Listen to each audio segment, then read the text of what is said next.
Good afternoon, folks. My name is David Forbes, and thank you very much for having me up here.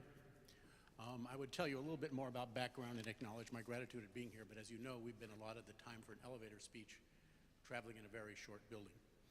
So I'm going to go ahead and launch into what I have to say. I want to begin by noting that there probably isn't anyone in this room that has neither conceived or conducted or at least consumed a piece of research that was aimed at learning about consumer emotions. And yet, despite all of this activity, we have yet been able to reach a consensus about what kinds of emotions are important to study and what kinds of emotional insights are important to provide to our business clients who use them to develop strategy. I am here today to tell you that one kind of emotions that are business critical for us to help our clients learn about are the emotions of motivation. I'm going to tell you a little bit about why that's true, and I'm going to talk about a new way for doing it.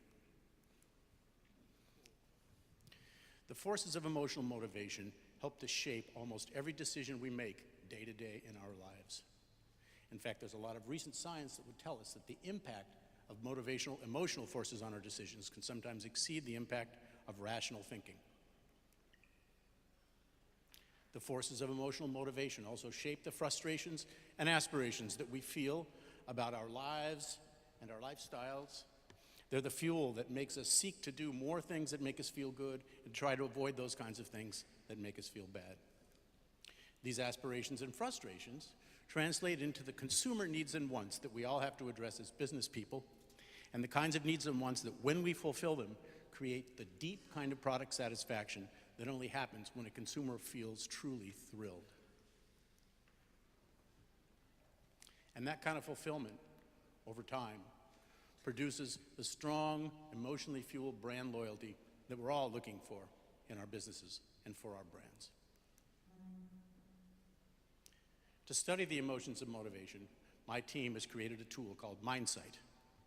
And the innovation that I want to talk to you today is built on the platform of MindSight, so I'm going to give you a little background. MindSight was constructed on the foundation of over 100 years of scholarship in psychology about human motivation. It distilled that work into a vision of 9 core motives that are essentially all we need to explain why we do the things we do the way that we do them.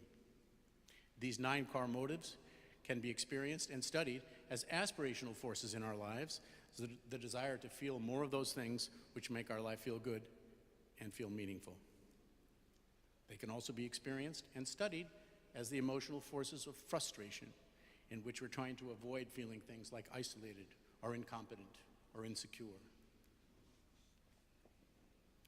To study these kinds of emotional motivation, we've created a rapid exposure, rapid response, image-driven task, which allows us to get under the radar of rational thinking and learn what consumers really feel about the topic at hand. And that's a mouthful. I can talk more offline about that if you'd like. That technique, because it's fast and because it's device agnostic, allows us to efficiently launch a conversation with the emotional brain that spans the nation. Because the images in our library have been validated across the various important market cultures on the planet, this emotional conversation can also span the globe. MindSight literally quantifies the kinds of motives that we feel behind particular purchase decisions or purchase preferences that we have in our lives. MindSight can tell us things about the kinds of cars that we buy. It can tell us things about the kinds of salty snacks that we like to bring home to eat. MindSight can even tell us a bit about why we choose the kinds of vocations that we choose in our lives. And now, after years of using the core MindSight tool, tuning the methods and standardizing the analytics, we have leveraged in the last year the power of automation to produce a cost and time-effective version of MindSight for quantifying emotions around the globe. We call it MindSight Express. MindSight Express is literally for everyone at some part of their career. It delivers the same kind of deep emotional insight that the original MindSight product can still deliver, but it does so in a fashion that's tremendously time efficient, such that the process can take less than a week, and tremendously cost effective, so that projects can cost single digits of thousands. MindSight is literally for everyone, whether it's fail-fast concept testing in search of compelling ideas, small businesses who can't otherwise afford it, or large global initiatives that might otherwise have cross-cultural headaches. We're very proud of it. Thank you. Thank you. Questions from the judges?